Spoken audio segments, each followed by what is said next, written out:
Salams and welcome. Thank you for joining me in another episode of the Quran in English Basics for Beginners. A'udhu billahi minash shaitanir rajim. Bismillahir rahmanir rahim.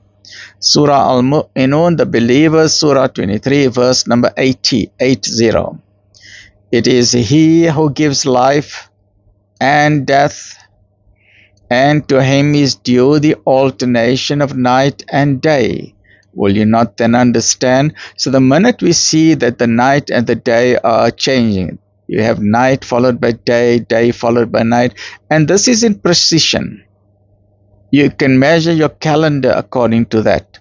It is happening for billions of years because Allah subhanahu wa ta'ala has programmed the universe like this, that everything is spinning on its axis to give us night and day, and then the earth takes 365 days to go around the sun, and then the earth is tilted at 23 degrees, tilting like a wobbly top, giving us our summers and winters, right? So whenever you see the sun rise and the sun set, when the day is starting or when the night is starting, you must make shukr.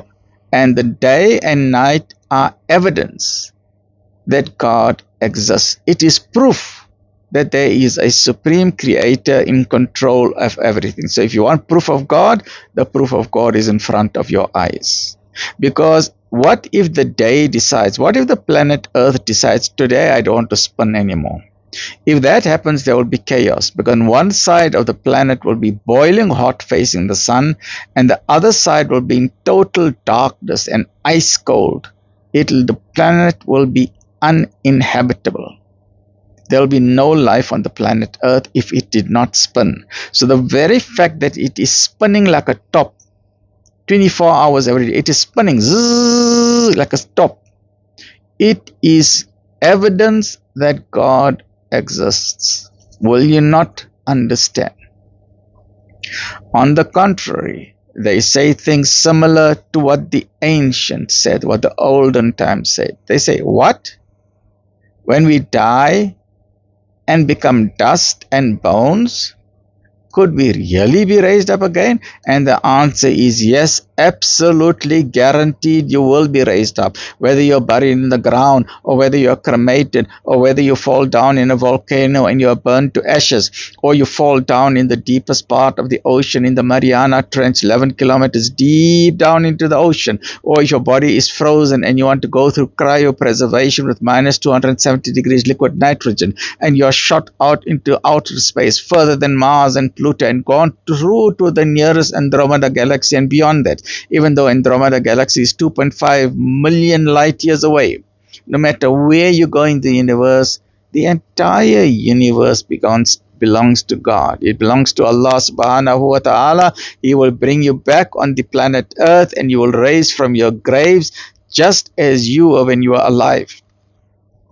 God most merciful, Allah subhanahu wa ta'ala, will reassemble your bones and your muscles and your eyes and your hearing and your brain, all your arteries and your veins and your heart and everything.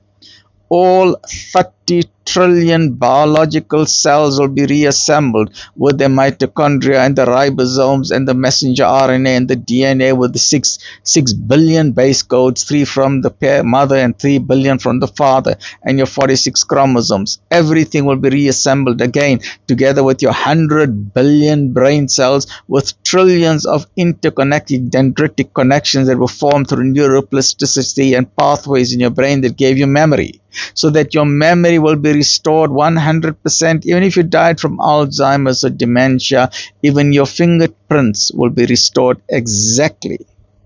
Your tongue print will be restored exactly, because every human being got a different tongue print. Your retinal eye scan will be restored exactly. And those who denied this reality will be in a skirk of their life. They will get a shock of their life. But then it will be too late to believe. Then it will be too late to go look for a copy of the Quran. Then it will be too late to say, sorry, please send me back. Oh, my Creator, send me back. I'll try and do a good job of it now.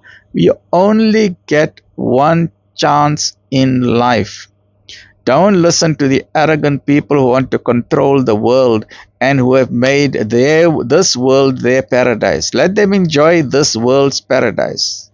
The paradise of the Al-Mu'minun, the paradise of the believers, is for eternity in the Akhirah, in the highest ranks of Jannah, Al-Firdaus, Ameen, through the grace and mercy of our Rabb. Ameen, Ya Rabbal Alameen. So they say, what? When we die and become dust and bones, could we really be raised up again? Such things have been promised to us and to our fathers before. They are nothing but tales of the ancients. Look at the arrogant response. When the truth comes to them, they deny it. And that is why they're going to have a script of their lives, because they can't believe it.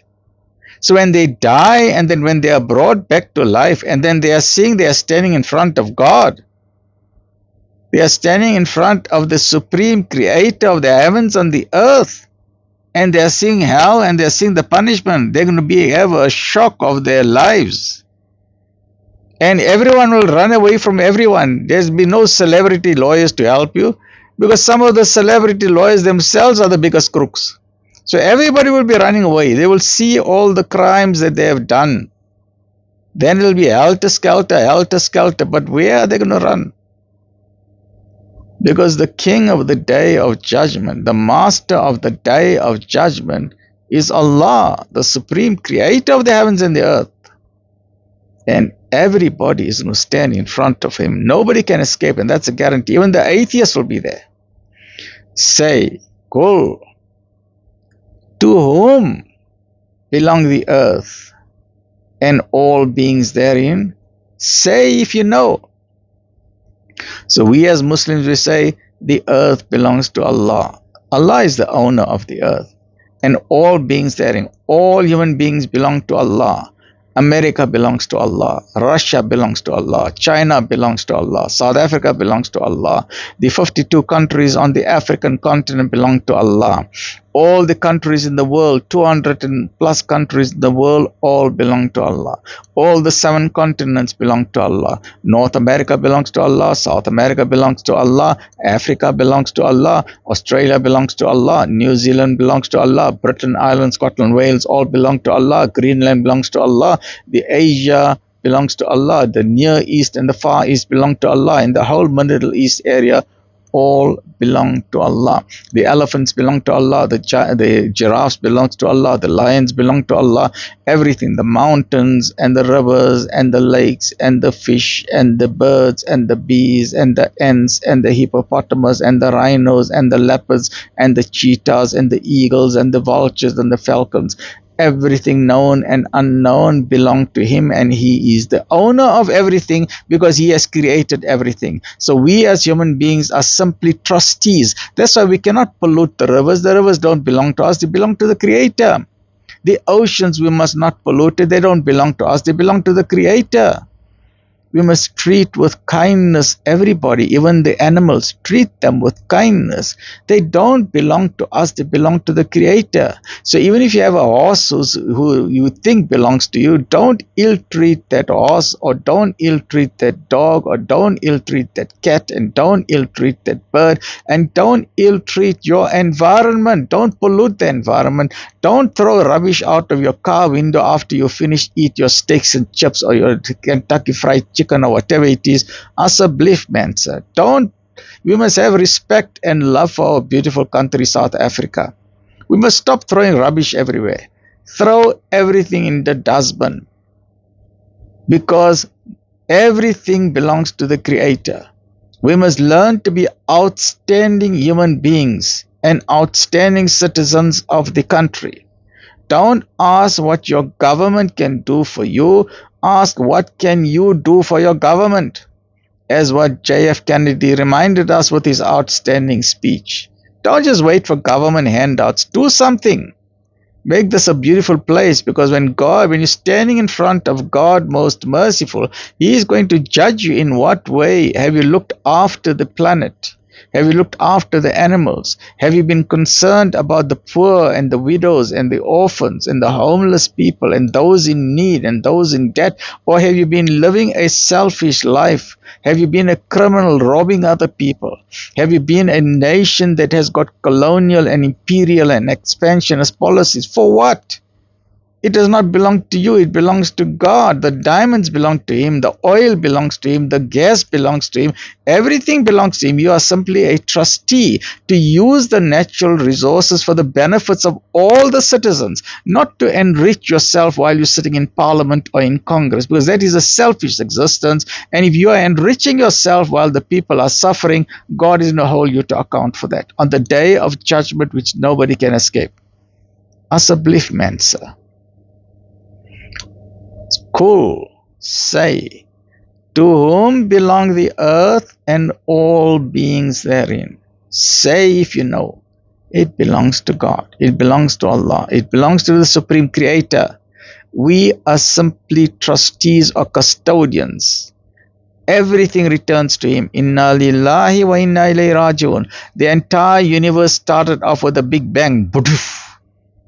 It will return back to the Creator, called the Big Crunch. Everything will collapse into a massive black hole, will go back to the origin where all matter will disappear. Every atom and every molecule will disappear into a massive black hole. Everything will return back to God. He created everything. He's the owner of everything. To Allah we belong, and unto Him is our return. This is a guarantee. They will say to Allah, right? So let's read that again. Say, to whom belong the earth and all beings therein? Say if you know. And they will say, to Allah.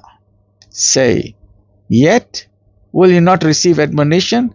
If you know that is the reality, why don't you do something about it? Why don't you become a spiritual person? Why don't you open the Quran and read it? Why don't you become a better citizen of humanity? Why don't you help your fellow human beings out instead of living a criminal life? Why are you taking shortcuts in the world? Stay well, look after yourself. Alhamdulillah.